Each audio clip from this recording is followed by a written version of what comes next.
New evacuations are spreading along the Southern California coast tonight as wildfires burn out of control. The flames so far have destroyed at least 200 homes and other buildings, forcing tens of thousands of people to leave. The biggest and most destructive of the fires blazed its way down to the beach today in Ventura County. Fire crews fought back, but the Thomas Fire repeatedly closed parts of US 101, the coastal freeway. We evacuated the night before last, came home, and fire was down that direction. And this morning there was a wall of fire, and I didn't think it was no big a deal, but it's coming back to burn what it didn't burn yesterday. Overnight, gusting winds amplified the inferno. Flames threatened the resort town of Ojai, where officials ordered most of the 7,000 residents to get out of harm's way.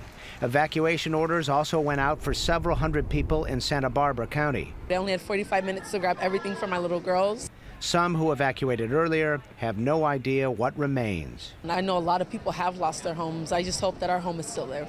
As the day started, 4 major fires were burning across Southern California. The Thomas Fire alone stretched from the mountains to the Pacific Ocean, an area roughly the size of Denver. In Los Angeles County, crews confronted the smaller Skirball Fire. That threatened the Tony Bel Air area and destroyed at least 4 homes. Thick plumes of smoke and poor air quality also forced 265 schools and the Getty Center Art Complex to close. This is what's left of our house. But it's already too late for Darlene Jordan and others. Now they can only sift through the ashes. You know, you build memories in a house. From everywhere we went, all our travels, and just everything. I'm just grateful that we're okay. That's all that mattered, was that we were okay and our dog was okay. Elsewhere, a man risked his life overnight to save a wild rabbit from one fire. And another blaze destroyed more than 24 horses. Despite the losses, officials took hope from a forecast of wind gusts at 30 to 40 miles an hour. They'd expected winds twice that strong. In a wind-driven event, wind is king. We're not quite out of the woods yet, but now here at daylight, we're going to do everything we can to hit it hard, hit it fast, and hit it safely. They also acknowledged the worst may be yet to come.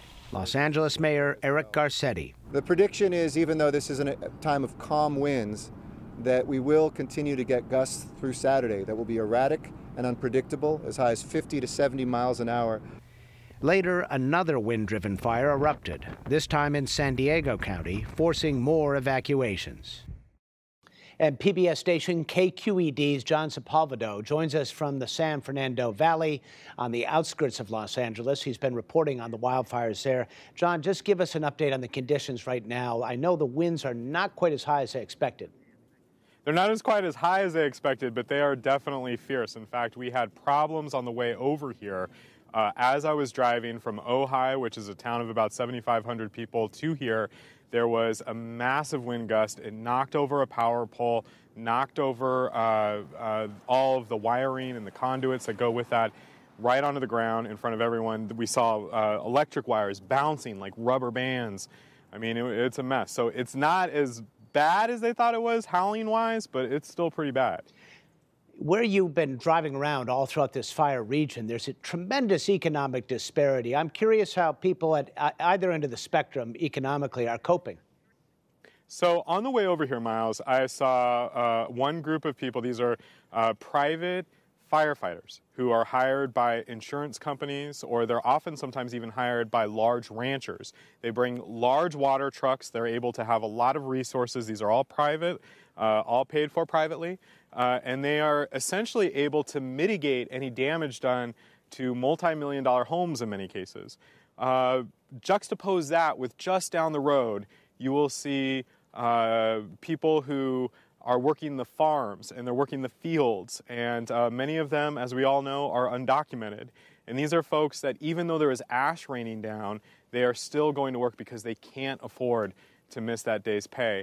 So this fire really exemplifies and in a lot of ways highlights the inequities and inequalities in California. I know you spent a lot of time covering the fires in the northern part of California, your home turf. What are the differences between the two? Well, the differences here is that there's a lot more smoke. there's a lot more media attention because Los Angeles is home to so many media outlets, so the more people are paying attention to it. Climate scientists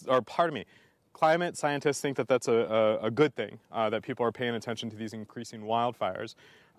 What is also very different is that this is largely in rural areas, which it's funny because Southern California is much more densely populated, but we're seeing these fires happen just on the outskirts right now of different towns.